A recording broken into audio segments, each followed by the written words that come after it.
ቻይና እድገታቸው ዝቅተኛ ከሆኑ ሀገሮች ወደ ሀገሯ ለሚገቡ ምርቶች ከታሪፍ ነጻ ዕድል መስጠቷ ለጋራ ጥቅማቸውና ትብብራቸው አዲስ ምዕራፍ ከፍቶላቸዋል ተባለ።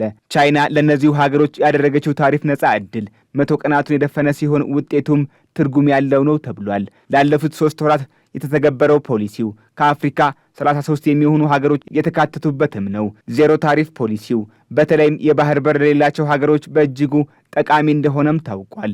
ከወራት በፊት የአፍሪካ መሪዎችን ያስተናገዱት የቻይናው ሺጂንፒንግ ሀገራቸው እድገታቸው ዝቅተኛ ከሆኑ ሀገሮች የሚገቡ ምርቶችን 100% ከታሪፍ ክፍያ ነፃ እንደሚያደርጉላቸው በተናገሩት መሰረት የተተገበረም ነው። ሀገሪቱ በእርግጥም ቀደም ባሉት ዓመታት ከኢትዮጵያ ወደ ቻይና በሚገቡ ከ8000 በላይ ምርቶች ውስጥ 98% በሚሆኑት ላይ ታሪፍ ነፃ አድርጋም ነበር። የቻይና ዜሮ ታሪፍ ፖሊሲ አሜሪካ በተለያዩ ሀገሮች ላይ ከምትጥለው የታሪፍ ጭማሪ ተቃራኒ ነውም ተብሏል። የአውሮፓ ሀገራትና አሜሪካ ከአፍሪካ ጋር ያላቸው ግንኙነት መሻከር እያሳየ ሲሆን ቻይና በተለይም በምጣኔ ሀብት ያላትን ተደራሽነት በማሳደግ ላይ እንደሆነች አመላካች መረጃዎች ወጥተዋል። በአሜሪካ ገበያ ውስንነት እየገጠማቸው ያሉ የቻይና ንግድ ኩባንያዎች የአፍሪካን ገበያ እያማተሩ እንደሆነም ቢዝነስ ዴይሊ አስነብቧል። ቻይና ከ52 የአፍሪካ ሀገራት ጋር የአንድ ቀበቶ መንገድ የተፈራረመች ከመሆኑም ባሻገር ከ10,000 በላይ የሀገሪቱ ኩባንያዎች በስራ ላይ ይገኛሉ።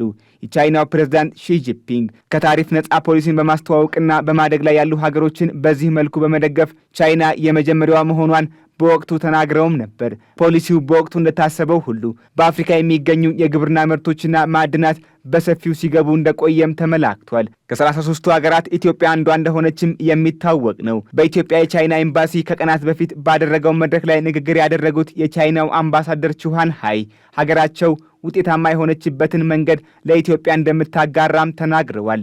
እንደ ኢትዮጵያ ኢንቨስትመንት ኮሚሽን መረጃ ቻይና $8.5 ቢሊዮን በሚገመት የልማት ስራዎች ላይ መዋለ ንዋይ አፍስሳለች። ሀገሪቱ በኢትዮጵያ 3300 ያክል ፕሮጀክቶች ያሏት ሲሆን ከ225,000 በላይ ቋሚና ጊዜያዊ የሥራ ዕድል እንደፈጠረችም የኮሚሽኑ መረጃ ይጠቁማል።